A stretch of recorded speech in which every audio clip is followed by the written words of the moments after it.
क्या सो सस्पेक्टेड कुछ मिला क्या और अपडेट क्या है? अभी जैसे हम लोग प्रिलिमिनरी इन्वेस्टिगेशन में पता चला है कि आज सुबह 3:30 बजे के आसपास एक अभी जो हमारा राजू देव है यहाँ पे जो घर पे सो रहा था, घर के अंदर बाहर से एक क्रूड पेट्रोल बम फेंका गया है। तो उसके इम्पैक्ट से थोड़ा सा दीवार वगैरह डैमेज तो नहीं हुआ है, लेकिन थोड़ा पीसेस वहाँ पे हो चुका है।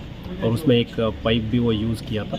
वो पाइप जब बम फटा है तो उसका एक गाड़ी का साइड मिरर भी थोड़ा सा डैमेज हुआ है। सर इसमें एक्सक्लूसिव का सर क्या कुछ नहीं, अभी हम लोग जो प्रिलिमिनरी जो एग्जामिनेशन में यही पता चला है कि जो क्रूड बम जिसमें क्रैकर्स में जो यूज़ करते हैं वही वाला इसमें यूज़ किया लग रहा है। कोई एडवांस का कुछ है नहीं इसमें, बट फिर भी हम लोग एफएसएल को बुलाया है। एफएसएल को बुला के एग्जामिनेशन कराने के लिए कि एग्जैक्टली क्या एलिमेंट यूज़ किया गया है इसमें और क्या क्या है इसमें। उसके अलावा हम लोग बीडीडीएस को भी बुलाए थे, तो बीडीडीएस ने भी यहाँ पे आके पूरा सर्च किया है। तो और कोई कुछ रेमनेंट्स या फिर दूसरा बम वैसा कुछ है नहीं अभी तक।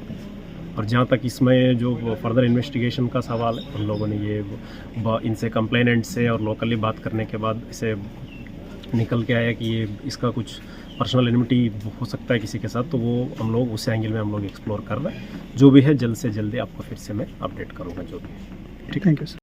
ঘটনা কালকে রাত্রে আমার বাড়িতে বোমা নিক্ষেপ হয়েছে রাত্রে 3:30টার সময়। তার মধ্যে আমার সন্দেহ হয়েছে যে আমার পাড়ার যে লোকটি থাকতে পারে এই ঘটনার অপরাধী, তাদের সঙ্গে মধুপুরের দুজন ছেলে আছে, আকাশ দে, বলরাম দত্ত, তাদের বাড়ি মধুপুর এরিয়া। তারা ওইখানে ঘটনার পরে আজকে দুপুরবেলা গেছে, এলাকাবাসী দেখতে পাইয়া তারা ওইখানে বইয়া নেশা করতেছে।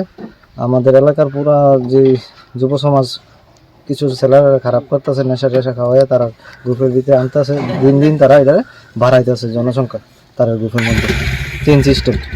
এই তারা হঠাৎ করে গেছে একটা বোলারো গাড়ি নিয়ে গিয়া গাড়ি থেকে 50 হাত দূরে তারা বইয়া নেশা করতেছে। এর মধ্যে এলাকাবাসী দেখা তারা ভাই দৌড় মারছে, গাড়ি টাড়ি ফালাইয়া দৌড়াইয়া কিছুক্ষণ আধা কিলোমিটার মতো দৌড়াইয়া দুইটা এলাকাবাসী কিছু মার দূর কইরা থানা আন্ডারে দিয়েছে। থানা এটা ইনকোয়ারি করবে। মানে যারা ধরে যাচ্ছে পুলিশ তারাই কি করছে আপনার বাড়িতে? তারা হচ্ছে এটা যুক্ত আছে, আমাদের পাড়ারও আছে দুজন ছেলে। মানে কি কারণে আপনার বাড়িতে বোমা নিক্ষেপ করার কারণে থেকে আমরা উড়াই দিয়ে সরাই দিয়ে অনেক লিগা তারা শুদ্ধ তারা একটা চেইন সিস্টেমে একটা চক্রান্ত করতেছে। মানে আপনার পাড়ার যারা আছে তারা দাঁড়িয়ে দিয়ে পাড়ার ছেলেও আছে দুজন এটার লগে জড়িত। মানে পুলিশ এই পর্যন্ত কয়জন ধরছে? পুলিশ এই পর্যন্ত দুজনকে ধরছে। আর কি কেউ আছে? আছে আমরা আমাদের পাড়াতে আছে দুজন। দীর্ঘ 1 বছর ধরে তারা চক্রান্ত করতেছে।